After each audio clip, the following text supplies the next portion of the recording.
आप लोग अमोनिया के भौतिक गुण के बारे में पढ़ लिए थे। इस वीडियो में आप अमोनिया के रासायनिक गुण के बारे में जानिएगा। Chemical property of ammonia. Ammonia जो होता है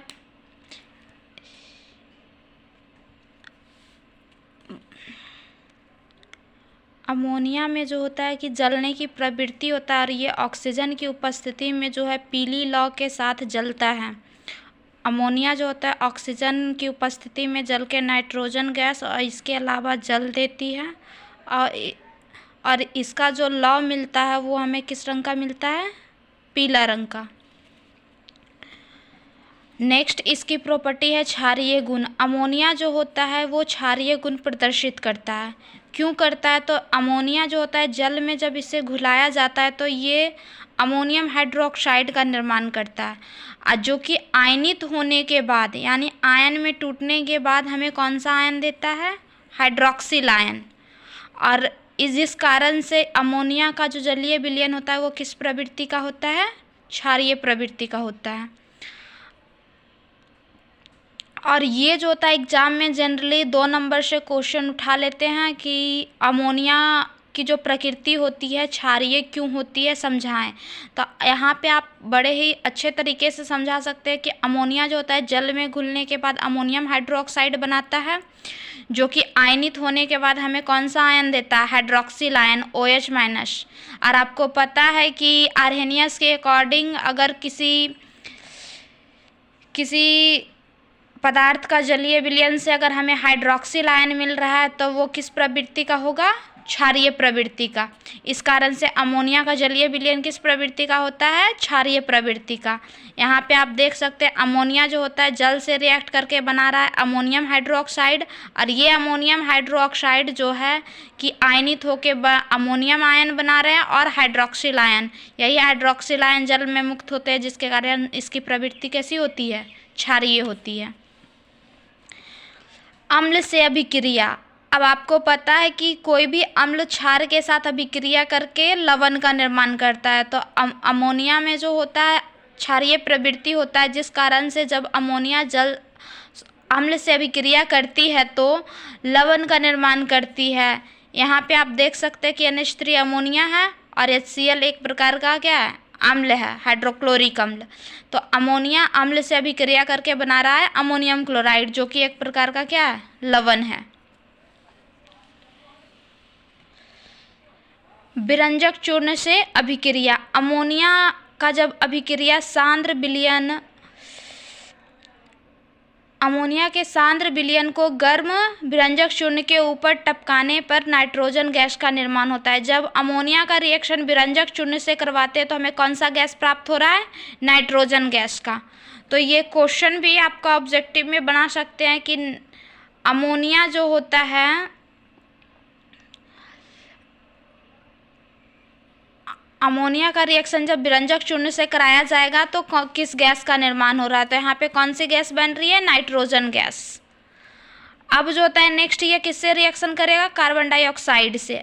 नेक्स्ट पॉइंट, तो ये हाई प्रेशर यानी उच्च दाब पर जब द्रव अमोनिया को CO2 गैस के साथ गर्म किया जाता है तो कार्बनिक यौगिक यूरिया का निर्माण होता है। यानी कि जब हाई प्रेशर पे अमोनिया को CO2 गैस के साथ हीट करेंगे तो हीट करने के बाद वो हमें क्या देगा? Urea, NH2CO NH2। इसके अलावा वो हमें जल भी देते हैं। नेशनल विलयन से अभिक्रिया। नेशनल विलयन से में जब अमोनिया गैस को प्रवाहित करते हैं तो पीले या भूरे रंग का अवक्षेप प्राप्त होता है। नेशनल विलयन में जब अमोनिया गैस को प्रवाहित करते हैं तो पीले या भूरे रंग का अवक्षेप प्राप्त होता है। इस अभिक्रिया द्वारा जो होता है अमोनिया की जांच की जाती है। तो इस यहाँ भी अब ऑब्जेक्टिव बना सकता है कि नेशनल विलयन में अमोनिया गैस को प्रवाहित करने पर किस रंग के अवक्षेप प्राप्त करते हैं। तो यहाँ पे आपको कलर मायने रखता है, कलर याद रखना है, पीले या भूरे रंग का।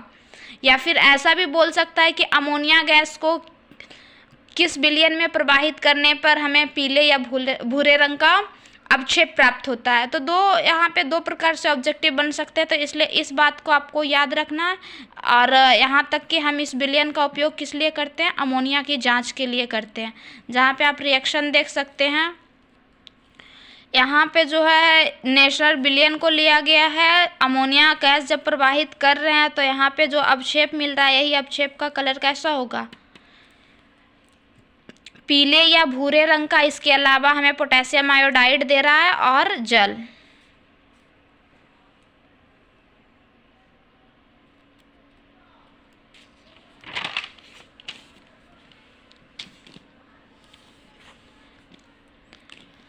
नेक्स्ट आपका मर्क्यूरस नाइट्रेट से अभिक्रिया। जब मर्क्यूरस नाइट्रेट के विलयन से अमोनिया की अभिक्रिया करवाया जाता है तो हमें किस रंग का अवक्षेप मिलता है, काले रंग का। और इस अभिक्रिया का भी उपयोग हम कहाँ करते हैं, अमोनिया की जांच में करते हैं। यहाँ पे ये जो रिएक्शन हो रहा है, अमोनिया को जब मर्क्यूरस नाइट्रेट के जलीय विलयन में डाला गया है तो ये जो आपका अवक्षेप मिल रहा है, ये अवक्षेप का रंग कैसा है, काला। इस अवक्षेप का रंग कैसा है, काला। अब जो होता है कि हमें कुछ प्रक्रिया द्वारा अमोनिया की जांच भी करनी होती है। तो अमोनिया की जांच हम किस प्रकार से करते हैं, तो अमोनिया में जो होता है एक विशेष प्रकार की तीव्र क्या होती है, गंध होती है। तीव्र गंध का मतलब वैसा स्मेल इसके अंदर होता है जो हमें पसंद नहीं होता है। बोल सकते हैं कि बदबू टाइप का। आप लोग जनरली देखे होंगे कि बाथरूम वगैरह में, टॉयलेट वगैरह के पास एक अजीब सा स्मेल आता है। जनरली वो स्मेल जो होता है वो अमोनिया का होता है। इसके अलावा जो होता है अमोनिया में, आप जानते हैं कि अमोनिया किस प्रवृत्ति की होती है, क्षारीय प्रवृत्ति की। तो क्षारीय प्रवृत्ति की होने के कारण अमोनिया जो होता है लाल लिटमस पत्र को कैसा कर देता है, नीला कर देता है। तो हम इन दो चीज़ों से अमोनिया की जांच कर सकते हैं, एक तो इसके स्मेल के द्वारा, दूसरा और क्या, लाल लिटमस पत्र पे अगर अमोनिया गैस को प्रवाहित करेंगे तो वो उसका कलर कैसा हो जाएगा, नीला हो जाएगा। इसके अलावा मर्क्यूरस नाइट्रेट, अभी जस्ट पढ़े थे आप, मर्क्यूरस नाइट्रेट के विलयन में जो कोई छन्ना पत्र अधिशोषित होता है और उस छन्ना पत्र के ऊपर अमोनिया गैस को जब प्रवाहित किया जाता है तो उस पत्र का रंग कैसा हो जाता है, काला। क्यों काला होता है, क्योंकि मर्क्यूरस नाइट्रेट जो है अमोनिया से अभिक्रिया करके किस रंग का अवक्षेप बनाता है, काला रंग का। इसलिए छन्ना पत्र का कलर कैसा हो जाता है, काला। नेक्स्ट आपका नेशनल अभिकर्मक के बारे में भी अभी जस्ट पढ़े हैं, उसमें भी आप देखे होंगे कि नेशनल विलयन से अमोनिया अभिक्रिया करके किस किस रंग का अवक्षेप बनाता है, पीले या भूरे रंग का। तो अगर जब हम अमोनिया का अभिक्रिया नेशनल अभिकर्मक से करवाएंगे तो हमें किस रंग का अवक्षेप मिलेगा, पीले या भूरे रंग का। तो जब इस रंग का अवक्षेप मिलेगा तो इससे हम क्या करेंगे, अमोनिया की जांच कर लेंगे। आज के लिए बस इतना ही, बाकी आगे का नेक्स्ट वीडियो में। Thank you.